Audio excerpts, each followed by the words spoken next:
Hi,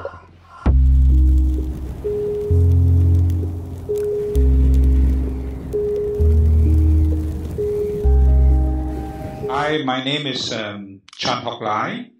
I'm based in Singapore. I work for a European mining company that has mining sites all over the world. One of the toughest choices I had to make was to take up an offer from this company to move to Indonesia. And at that time, my wife had also a very good job. And so we decided, being young and ambitious, that we could be apart. So she being in Singapore, I being in Indonesia. But it was a tough decision. She was not willing to come along. I was expecting her to. Then finally we decided, okay, let's try living apart. And the next tough decision I had to make was actually to resign from the job, to leave the job, because if I don't, I felt that my family would fall apart. It was not working. So I at that point, after 1.5 years, I decided that, look, this cannot continue. So I resigned from the company. But luckily, the company decided that they would set up the regional headquarters in Singapore, and I could have a job back and to work in Singapore. And that's how it was. The next thing that happened was after another 1.5 years, they decided to send me to China. I realized by then that family is important to me, and I would not make any move without having the family with me. So that time, it was a tough decision for my wife to quit her job for a good position to join me in China and start from zero. And it was probably the best 7 years of our life in China. In my position now, I have to do a lot of this where I move people around or I recruit people that have to move. I just moved someone from Taiwan to Malaysia. I recruited someone from Spain that will move to Malaysia. We move another Indian to Malaysia. So I have to do a lot of this. So what happened to me helped me in terms of making decision or advice to all these candidates. The first thing I tell them is, your family must be behind you in doing this. And even though some of them still go ahead and do it, and I leave the decision to them, but I always come down to the fact that, look, living apart from your family for a long time is not going to be healthy. So in my discussion with them, I would always make sure that we as a company would accommodate it, and they as an individual have to consider it, is that they must have enough time with the family, or they finally have a decision point where they have to move their family with them. Because I find that an unhappy a person who is unhappy at home cannot be happy at work. And so this is my guiding principle now. When it comes to any recruitment or any move of my employees or any staff, I make sure that the family consideration is taken care of before we make any moves. This job I have is very demanding in terms of my time, because I have to travel and I'm responsible for a big geography and its growth. So there are many things that I would like to do, but because of the traveling, it does hamper the time. So in the future, and I hope it's not too far away, I'm already 50, and that's not much number of years left. So when I retire or semi-retire, I like to contribute actively in a religious organization. I like to be involved in a grassroots organization in Singapore. And I like to pursue my interest in cooking. I get to cook once a week for my family, but I like to do more of that. I love to eat. Singapore is a food haven, and so I like to pursue that. And why I say semi-retirement is that we still need to do something to pay the bills. And I like to have a second career, maybe slower with less reward, but in teaching or training. I feel that with all the accumulated experience I have much to contribute to another person or another group of people in their career or in what they want to do. Work for a very traditional company, in a very traditional industry. This is a mining company owned by a European family, and they have been around for 150 years. So that's what I mean by traditional.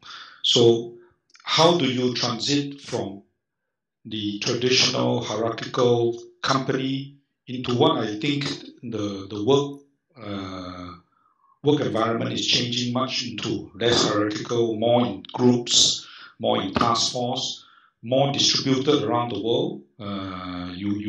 You can work on a task or on a project that have people in 5 or 6 different countries. So this is very different. And how do you transit from that? And being one of the challenge I find is that so being Asian, Asian are very much into how we are brought up is the hierarchy and respect of the elders, respect of the senior. We are less vocal in what we do. We believe that if we have a job, we just get it done. So one of my challenges is how do I get my Asian colleague, who I mostly work with, to be more vocal, to be comfortable with bragging in a good sense about what they have done, what they can do, and what they can achieve. Because in this new work environment of being dispersed and working in task force, if you don't do that, you are not seen. The people that determine your performance or your contribution might not see you face to face and see the result of your work. And so how do I get them to do that? That is a big challenge, I find. And because I've seen many of the real contributors being quiet, they slowly get frustrated in an organization like this, and they leave. Not because, and it's of nobody's fault, not because the boss don't recognize them, because the boss don't realize what they are doing. And for them, because they don't know how to brag about what they do, they feel that they should be humble in what they do. So this is the constant conflict that I have with working with my Asian colleagues. The younger people are not like that. They don't feel so bound to an organization. They feel they want to contribute as much as they can, and they want to contribute everywhere in different capacities. So they are more comfortable with the media, the social media, with telling people what they are doing, expressing their views, irrespective of whether this, we have too much consideration where how would this hurt someone else, how would they make my boss look like, but there's less of that. I've seen that in the younger generation, and I think that is very positive. This company is slowly changing into, I can see that happening, changing into that. In the past, we work in our own country, we work in our own region. We are now getting more and more collaborative. We are looking at software or platform that can help us collaborate. And so this change is coming, this wave is coming into our organization. And I'm feeling the challenge of how even myself and then for the rest of my Asian colleagues, how would they adapt to this? So yes, it is a challenge still for us, how to work outside of the hierarchy, how to work outside of the command and control, and into more collaborative and teamwork. I'm pushing a lot of this. We've seen the result. I see it as my job to promote it. I see it as my job to guide them in how to promote themselves. I think first, it all starts with what I talk about, the family. I think wherever we work, we need to have our own kind of what you call, say, a moral compass or your ethics. You need to be very clear about that. So for me, family is important. For me, contributing is important. For some, it might be religion. For some, it might be achieving CEO in 5 years. But that compass must be clear.